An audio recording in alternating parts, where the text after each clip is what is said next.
People say, what is in the name? And I say, it's all in the name. How does that work for you? When you become an entrepreneur, what is the first thing that happens to you? The first thing that happens to you is you're compared with people who are already established in the market. And that's where your success is measured against people who have been into the market for ages, who have more capital investments than you, who have a more better line of business than you, but you're still compared with them. So what do you do? How do you scale up? Well, we recommend start slow but start steady.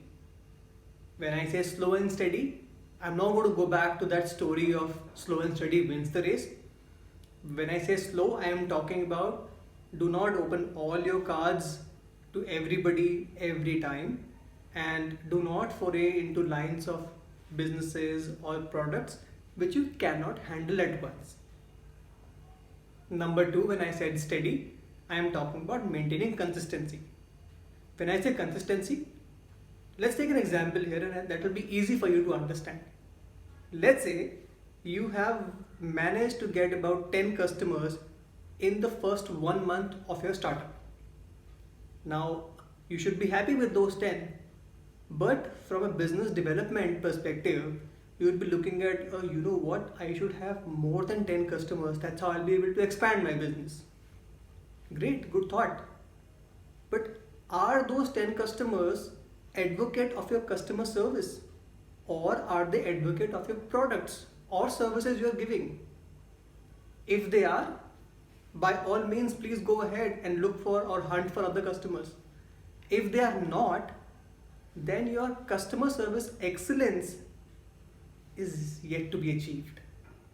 So my recommendation to you is that whatever customers you are making, always make that customer to deliver customer service excellence to them. And when I say excellence, they should be those people who should be a customer service advocate of your products and services. They should be those people who should be talking to others without even you telling them to endorse your products and services, and say, hey, you know what? I took this product or service from person A or person B. Why don't you try them? That's where the success of a startup is measured. And which is why you're compared with people who are already established in the market. Because you go to those Google reviews and TripAdvisor reviews and so on and so forth, other reviews. What happens? These reviews are put by those customers who have used their services. And you being a startup, I don't think you even had one review, even if you had 10 customers. So for the customer to write a review, you got to read the customer's mind and understand the customer's requirements. And that's where you'll be able to give what the customer actually wants. And if you give what that customer actually wants, that's where you achieve customer service excellence. Simple. Just keep it simple like that. If you have nailed this art of understanding your customer and delivering value to the customer every time they order, and even if they don't order from you, you still deliver something to them. That's all.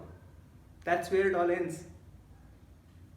Go ahead, hunt for new customers, but don't forget the ones who have actually helped you to move ahead in the chain of looking for new customers.